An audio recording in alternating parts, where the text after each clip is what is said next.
Sa simple pagtulong mo, mayroong buhay na naisasalba, mayroong pamilyang umaangat. The Senate is now constituted. At ito ang mismong Chinese Coast Guard na napakinggan ni PBBM. 6 na milyong balotang gagamitin. Sa A to Z, kumpleto tayo.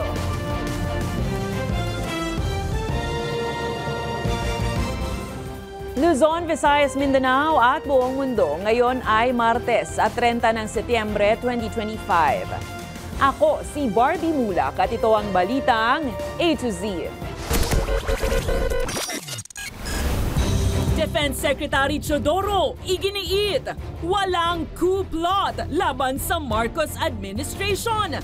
Matapos akusahan ni VP Sara na unstable ang gobyerno. Trillanes, nagbabala laban sa mga oportunistang determinado umanong ibalik ang mga Duterte sa Malacanang. DOJ at ICI, dapat isulong ang kaso laban kay Zaldico bilang kongresista ayon kay House Speaker D. Mag-asawang Diskaya, ibinunyag na sa independent panel ang lahat ng nalalaman sa flood control anomalies ayon sa kanilang abogado. Infra projects ng DPWH ngayong taon, 6 pa lang ang nakukumpleto sa mahigit 70 dahil sa issue umano sa right of way. Matapos ang 6 na buwang renovation, makasaysayang PICC binuksan na muli. At sa showbiz, Pia Wurtzbach at iba pang celebrities spotted sa Paris Fashion Week.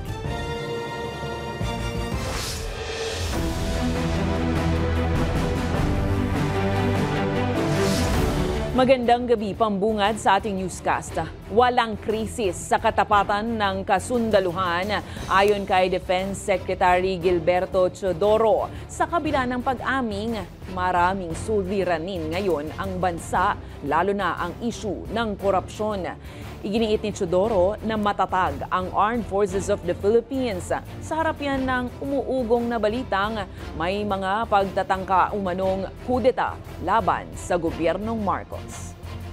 Ito, sa ganang akin, sa Department of National Defense, stable ang armed forces. Nanindigan si Defense Secretary Gilberto Teodoro na nananatiling matatag ang Armed Forces of the Philippines sa harap ng umuugong na balitang may nabigo umanong tangkang kudeta kamakailan. Paliwanag ni Teodoro, bagamat may mga suliranin ang bansa sa gitna ng isyu ng korupsyon. Politically, may political problems. Hindi naman natin tinatanggi yun eh.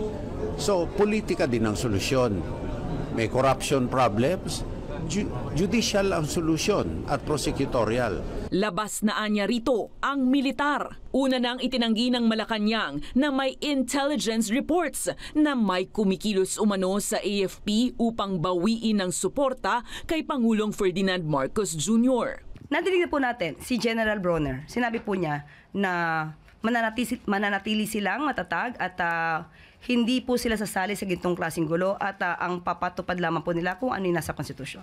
Sabay nito, ibinunyag ni dating Philippine National Police Chief at ngayon ay Senator Ronald Bato de la Rosa na may mga dating uniformed personnel na galit na umano sa estado ng korupsyon sa bansa. Sila natanungin natin.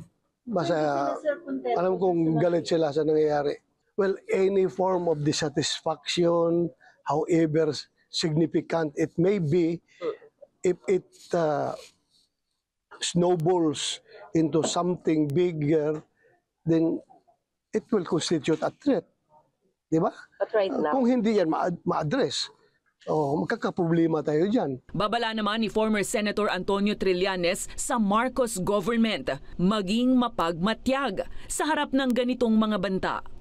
Anya, may ilang grupong kaalyado ng mga Duterte na determinado umanong samantalahin ang issue. It's an active threat at pag nagkaroon ng political opportunity yung mga nagpaplano niyan, baka mangyari yan. Kaya kailangan vigilant yung mga security agencies natin about it. So they're determined to grab power para makabalik sa pwesto itong mga Duterte. Nitong Lunes, sinabi ni Vice President Sara Duterte na hindi na stable ang administrasyong Marcos dahil sa mga isyu ng korupsyon na kinasasangkutan ng mga opisyal at mga mambabatas. Pinabulaanan ni Justice Secretary Jesus Crispin Remulla ang alegasyon ni Senator Francis Cheese Escudero na hindi umano iniimbestigahan si former House Speaker Martin Romualdez kaugnay ng irregularidad sa flood control probe. Sa kanyang privileged speech nitong Lunes, itinuro ni Escudero si Romualdez bilang nasa likod umano ng mga pag-atake at pagdawit sa mga senador sa flood anomaly. Pero sa ambush interview ni Remulla ngayong gabi, nilinaw niya na kasama sa iniimbestigahan si Romualdez, lalo na at ang isa sa pinakamalaking personalidad sa kaso ay ang dating Budget Committee Chairman Zaldico na nasa panahon ng kanyang speakership. Dagdag ni Remulla, tipid lang sila ngayon sa pag-anunsyo habang wala pang testigo na lumulutang. Pero pagtitiyak niya, wala silang sisinuhin sa investigasyon. Matatandaan si Romualdez ay pinsan ng Pangulong Ferdinand Marcos Jr. Kasama siya sa mga tinitingnan natin talaga na meron pananagutan dito. It's a complete diagram that we're trying to do to include everybody and what their role was. Wala tayong magtatakpan, wala tayong itatago rito. Dinipensahan ng Malacanang ang pagkakatalaga kay dating PNP Chief Rodolfo Azurin bilang Special Advisor ng Independent Commission for Infrastructure. Ito ay matapos umani ng batikos ang ICI matapos maiugnay si Azurin sa umano'y cover-up ng 6.7 billion pesos Cebu case taong 2023. Git ng palasyo, walang kaso laban sa kanya at independent ang komisyon. Ayon kay Press Officer Undersecretary Claire Castro, pinili si Azurin dahil sa kanyang karanasan at kakayanan bilang investigador at hindi rin siya isang politiko.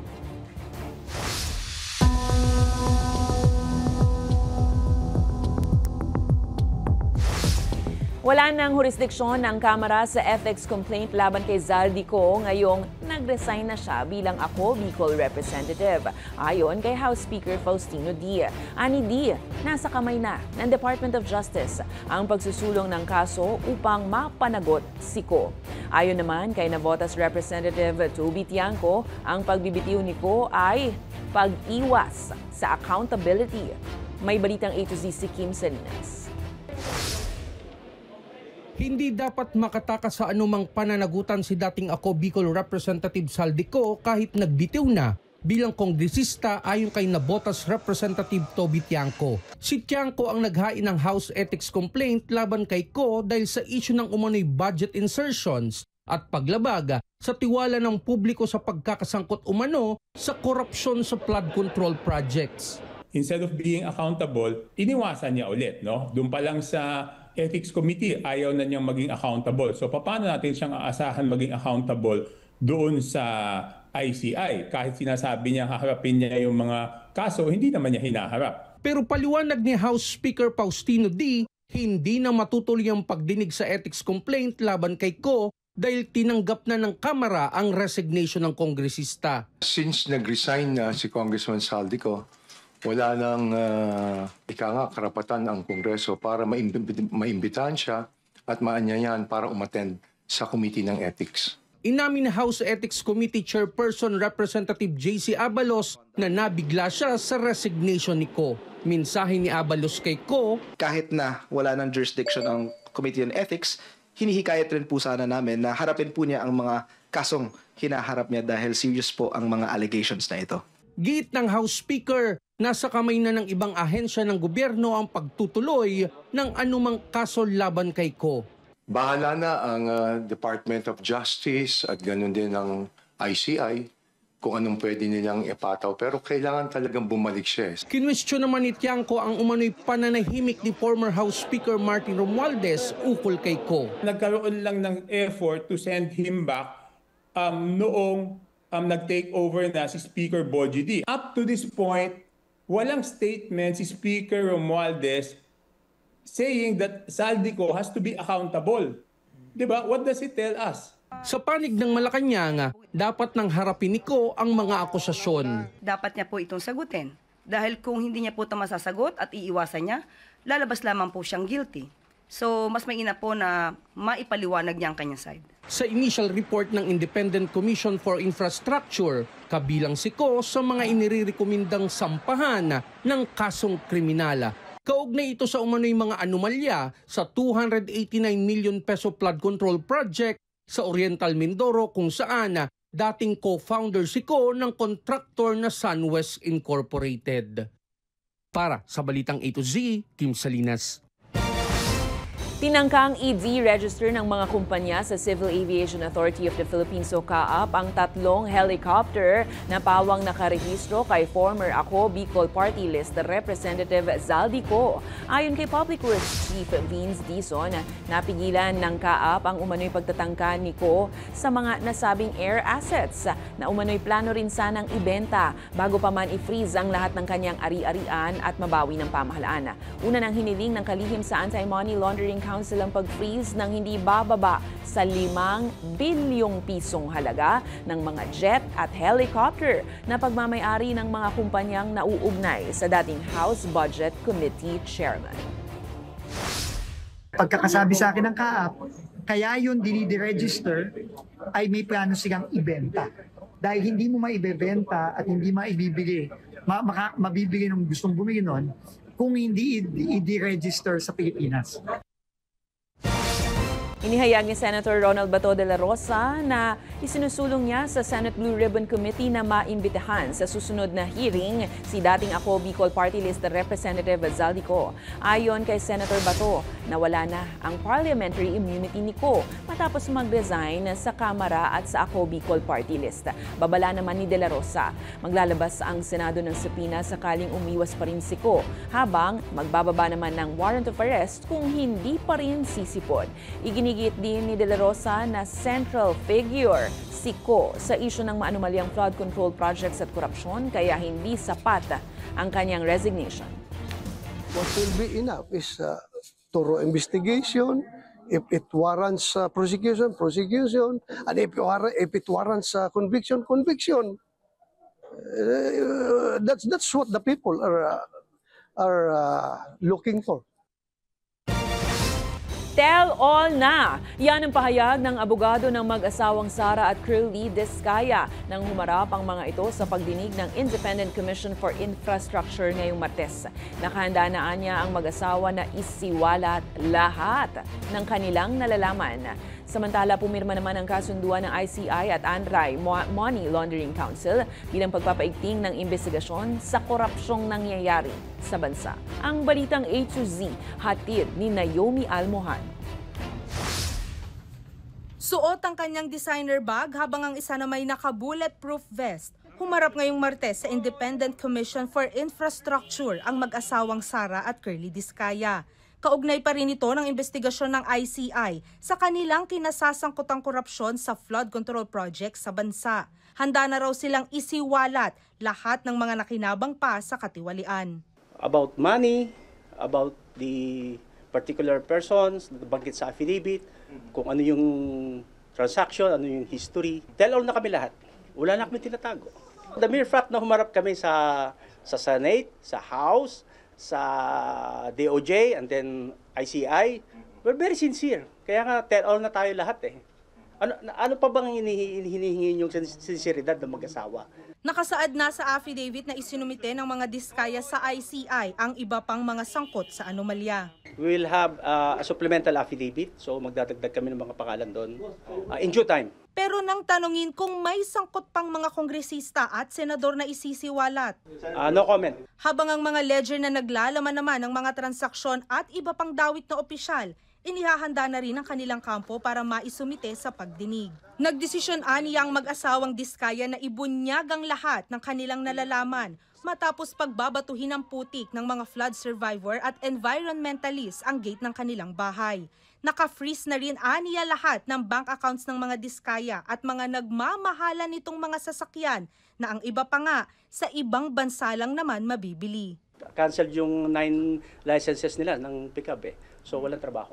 Nakatakdang humarap muli sa ICI hearing ang mag-asawa sa susunod na linggo.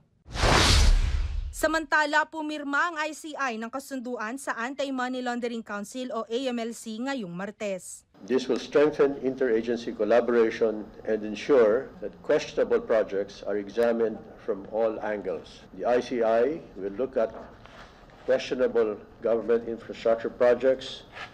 The AMLC will uncover money laundering and other related unlawful activities. Tugunan nila ito sa panawagan ng taong bayan na kastiguhin ang mga umaabuso sa kaban ng bayan at tuluyan ang wakasan ng anumang uri ng korupsyon sa bansa. Matatandaan nitong mga nakaraang linggo lang, bilyong-bilyong assets na ang freeze at iminungkahing i-freeze ng AMLC. Tulad ng mga luxury cars at bank assets ng mga diskaya, bilyong-bilyong halaga ng air assets ni Zaldico at luxury cars ng mga DPWH Bulacan District Engineers gaya ni Bryce Hernandez na kasalukuyang nasa kustodiya na ng ICI ang Lamborghini Urus at GMC Yukon Denali. Beyond investigations, we will instill a culture free of graft and corruption. Once that starts at the top and filters down to the every agency. Kaya ang AMLC nakatakda ring silipin at imbestigahan ang bank assets maging transactions ng mga mambabatas o government officials na nasasangkot din sa irregularidad. Nakahanda ring tumulong sa audit ang BIR. We're still trying to collate other information or other data coming from other government agencies para mas comprehensive yung magiging audit natin. Para sa Balitang A to Z, Naomi Almojano.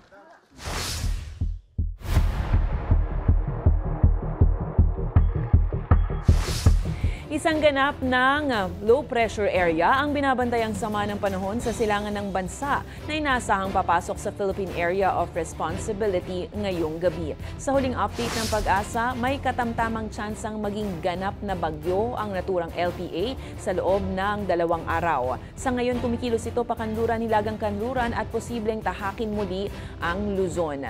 Kung sakali, tatawagin itong Bagyong Paulo. Una nang sinabi ng Pag-asa na posible ang 2 hanggang 4 na bagyo sa bansa ngayong Oktubre. Samantala, may umiiral ding easterlies o mainit na hangin mula Pasipiko na posible namang magdala ng kalat-kalat na pag-uulan sa Metro Manila, Central Luzon, Calabarzon, Mimaropa at Bicol Region.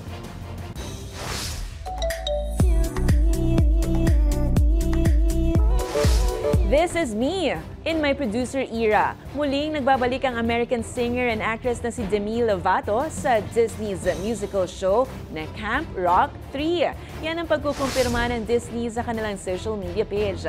Sa Instagram, ibinahagi ng singer ang isang larawan sa set ng ginagawang proyekto at bilang isang executive producer.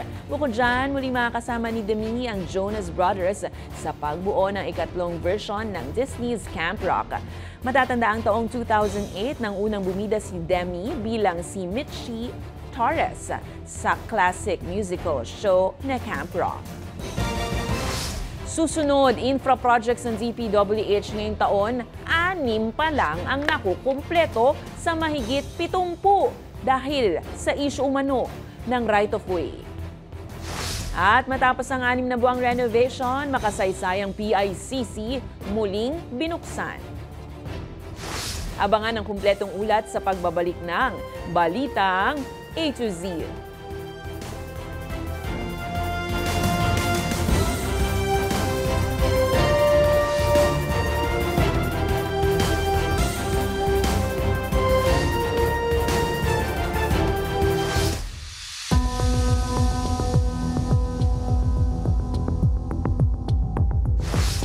Lumabas sa pagdinig ng Senate Committee on Public Works na 6 pa lang sa mahigit 70 DPWH infra projects ngayong taon ang nakukumpleto. Ayon sa DPWH officials, dahil ito sa issue ng right-of-way. Samantala, sinabi ni DPWH Secretary Vince Dizon na bubuo na ng makabagong monitoring system ng mga proyekto na hindi na pwedeng doktorin. Ang Balitang A to Z ni Ace Cruz. Higit 74 na infrastructure flagship projects ng DPWH ang nakalinya ngayong taon mula tulay, river basins hanggang flood control projects na may halagang higit 2.750 billion pesos. Pero sa pagdinig ng Senate Committee on Public Works sa gitna ng mga anomalya sa infra projects, lumabas na 6 pa lang ang kumpleto, 43 ongoing, habang nalalabi ay hindi pa nasisimulan dahil sa right-of-way issue. Limited right-of-way budget allocation, one reason, and corporate land ownership issues. Dapat kinausap na muna natin, magkano bang gusto mo dyan? Ito lang pambayad namin. Hoy, ikaw, susunod na may-ari, dadaan kami dyan. Kailangan government project, ito priority project. Di po ba dapat kinakausap na po muna lahat yan para dire-diretso po? Kinastigo rin ni Senator Erwin Tulfo ang DPWH dahil sa hindi matapos-tapos sa Pasig Esplanade Footbridge na magkokonekta sana sa Quinta Market at Lawton Ferry Station. Ano ho ba ang problema rito? Is it kulang po ang pondo? Sinasabi naman overpriced na nga daw po eh. We were given an authority to enter the LRTA compound through then the late General Beroya. But I believe LRTA has a contract. This was suspended because they had that case filed by that establishment against the DPWH. Dahil hindi anya natuloy ang ikalawa at katlong phase ng construction ay tinerminate na ito ng DPWH NCR. Maybe you could revisit this with the LRTA so we can come up with a solution para ma-maximize, para matapos din. Sayang din naman yung project. Baka we can come up with a compromise with the LRTA. Sinita rin ng mga senador ang DPWH dahil sa pagsira ng ilang kalsada na bagong kumpuni. Nag-agree kami doon na wala silang sisirain na bagong constructed na kalsada. So, lumabas na po yung department order na yon. Wala sa pagdinig ng Senado si Dizon. Sa hiwalay na event, lumagda ng kasunduan si Dizon sa Blockchain Council of the Philippines para sa bubuing monitoring system ng mga proyekto na gagamitan ng blockchain technology. Using this technology, hindi mo na matututor kasi once na stinamp ng sistema, yun na yun. At isi-share na yun sa iba't ibang mga tao, iba't ibang grupo. Nanumpa na rin kay Dizon ang 5 bagong DPWH Undersecretaries na itinalaga ni Pangulong Ferdinand Marcos Jr. Kabilang dito ang dating general ng PNP na si Arthur Bisnar na kinuha ni Dizon nung siya ay Transportation Secretary pa. Tiniyak ni Dizon na kanya ring lilinisin ang kanilang hanay sa gitna ng mga anomalya sa infra projects. Para sa Balitang A to Z, Ace Cruz.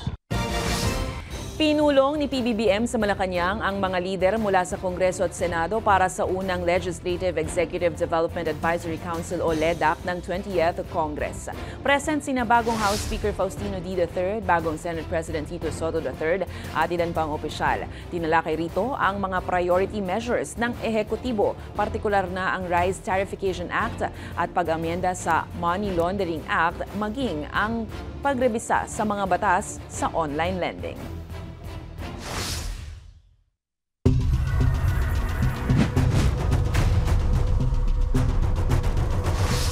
Kinumpirma ng Bureau of Jail and Management Penology na nasa isang pampublikong ospital at nagpapagaling si Apollo Kibuloy matapos tamaan ng pulmonya. Ayon sa BJMP, dinala si Kibuloy sa ospital September 11 dahil hirap siya umano sa paghinga. Agad na naipagbigay alam sa Pasig RTC Branch 159 ang kanyang kalagayan at naglabas ng utos noong September 15 para sa kanyang pagpasok sa ospital. Sa pinakabagong ulat, stable na si Kibuloy at patuloy na nagpapagaling. Matatandaang kinakaharap ng self-proclaimed appointed son of God na si Kibuloy ang iba-ibang kaso sa Pilipinas maging sa Amerika dahil sa sex trafficking at immigration offenses.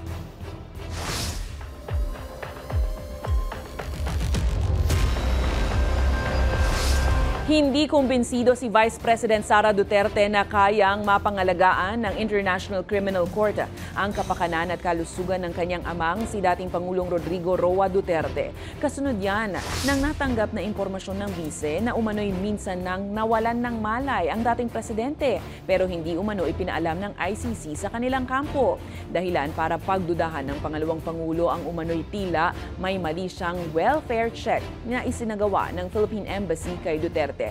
Una nang sinabi ng kampo ni Duterte na kakailanganin na ng dating Pangulo ang pangangalaga ng isang caretaker habang nasa kustudiya ng ICC.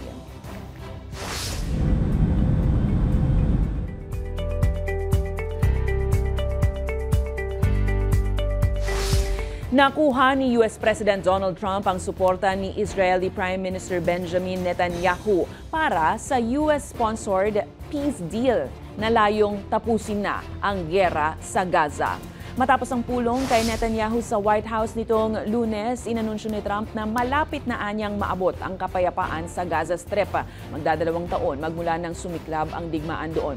Kasama sa peace deal, ang agarang tigil putukan, pagpapalit ng hostages sa magkabilang panig at pag-atras ng Israel sa Gaza, maging pagtatanggal ng armas sa Hamas.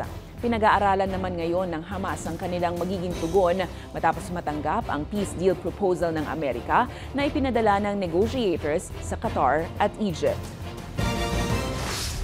Muling nagbukas sa publiko ang tinaguriang kauna-unahang International Convention Center sa Asia, 6 na buwan matapos ang rehabilitasyon nito.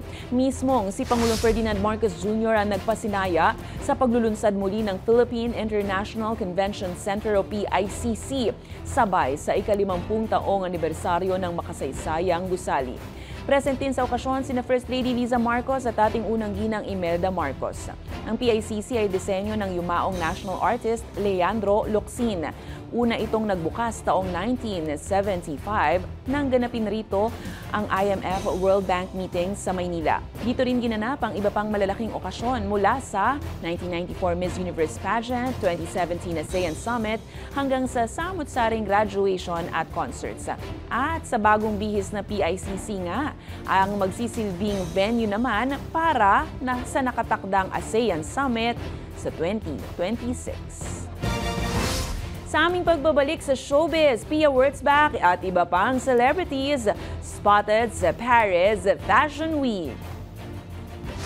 Manatiling nakatutok, kayo ay nanonood ng Balitang A to Z.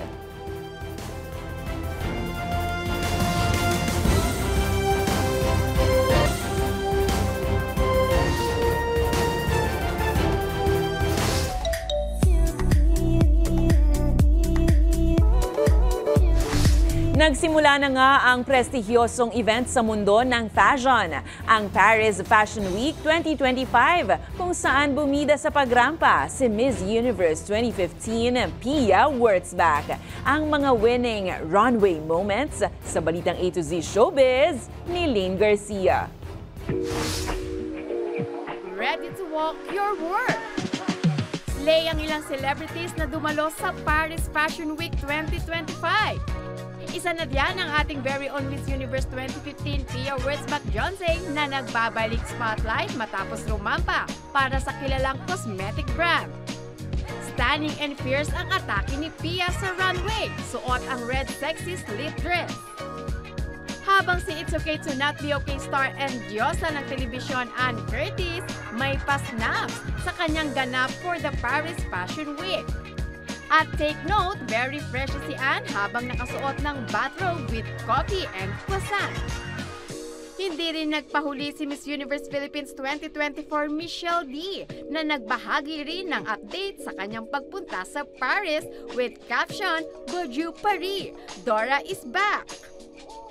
Bagamat hindi nakarating ang tinaguriang fashion icon Heart Evangelista, may IG entry pa rin ang aktres. Sa kanyang latest post, she is wearing her terno white OOTD. Samantala, spotted din sa Paris Fashion Week 2025 sina Kendall Jenner at Blackpink Rosé. Marami pang pasabog ang Paris Fashion Week, kaya stay tuned! Para sa Balitang A to Z Showbiz, Lane Garcia. Bongga! Kung kayo po ay may kwentong kakaiba, mga kwento ng pag-ibig o storya ng inspirasyon at pag-asa, maaari nyo itong ibahagi. Sumali sa ating Facebook group na Balitang A to Z. Panoorin ang replay ng ating programa at sundan ang ating social media pages. Hanapin ang Balitang A to Z. Ang ating pabaong quote of the night ngayong Martes ay mula sa American Catholic bishop, educator at writer na si John Lancaster Spalding. ang sabi niya. Mas nababagabag tayo sa sakunang paparating kaysa sa sakunang nangyari na.